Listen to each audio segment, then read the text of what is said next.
வணக்கம், welcome to the channel recipes desk. இன்றைக்கி நம்ம கவுனி அரிசி கஞ்சி எப்படி செய்கிறதுன்னு பார்க்கலாம். ரொம்பவே குயிக்காக செய்யக்கூடிய ஒரு பிரேக்ஃபாஸ்ட் ரெசிபி இது. ரொம்பவே ஹெல்த்தியும் கூட. ஃபஸ்ட் இதுக்கு என்னென்ன பொருட்கள் தேவைன்னு பார்த்துட்டு எப்படி செய்கிறது அப்படின்றத இந்த வீடியோவில் பார்க்கலாம். இதுக்கு 1/2 கப் கவுனி அரிசி எடுத்து நல்லா கழுவிட்டு 7லேருந்து 8 மணி நேரம் வரைக்கும் ஊற வச்சுக்கலாம். இதில் நம்ம ஊற வச்ச தண்ணியை கீழே ஊற்ற வேண்டாம், அதை ஊற்றியே நம்ம அரைச்சிக்கிடலாம். 5 சின்ன வெங்காயம், மிளகு உங்களுக்கு எவ்வளோ காரம் தேவையோ அதுக்கேற்ற மாதிரி எடுத்துக்கோங்க. 1/2 டீஸ்பூன் சீரகத்தூள்.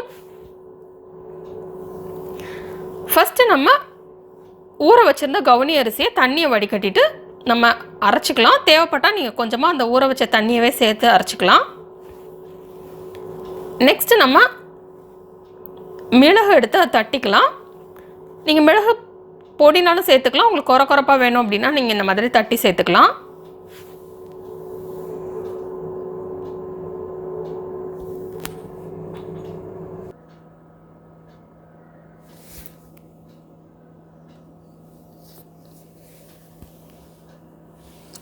இப்போ நம்ம தட்டியாச்சு. இப்போ நம்ம எடுத்து வச்சுக்கலாம். இப்போ 6 கப் தண்ணி எடுத்து நம்ம கொதிக்க வச்சிடலாம்.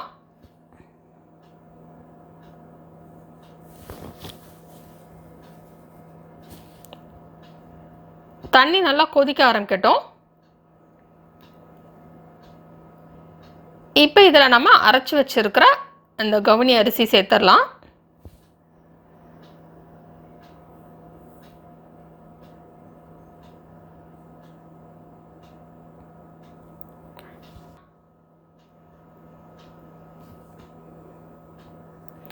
சேர்த்து இதை நல்லா கொதிக்க விட்டலாம்.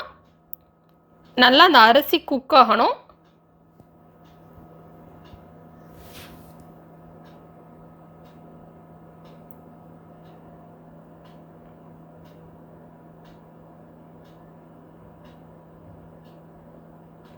இப்போ இதில் உப்பு சேர்த்தாச்சு.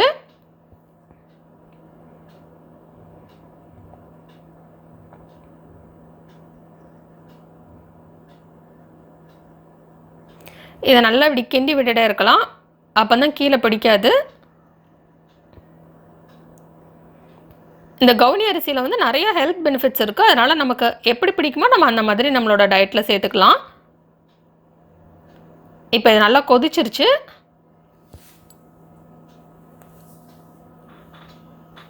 நல்லா அந்த அரிசி குக்கார வரைக்கும் இதை கொதிக்க விட்டுருங்க.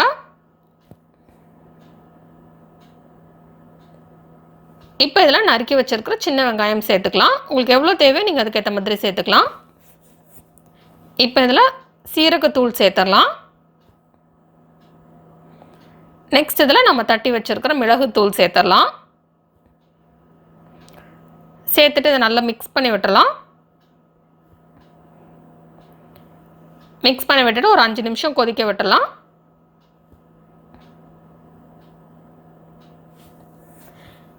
மிளகுக்கு பதிலாக நீங்கள் காரத்துக்கு பச்சை மிளகாவும் சேர்த்துக்கலாம்.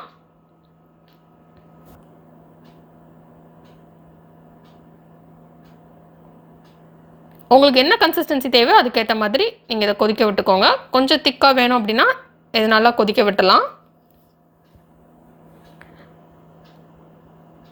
இப்போ நமக்கு கஞ்சி ரெடி ஆயிடுச்சு.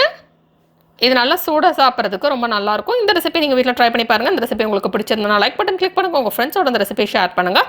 மறக்காம இந்த சேனலுக்கு சப்ஸ்கிரைப் பண்ணிவிட்டு பக்கத்தில் இருக்கிற பெல் ஐக்கானை ப்ரெஸ் பண்ணிக்கோங்க. இந்த ரெசிபி ட்ரை பண்ணிவிட்டு எப்படி வந்திருக்கு அப்படின்றத கீழே கமெண்ட்ஸ் பாக்ஸில் மறக்காமல் சொல்லுங்கள்.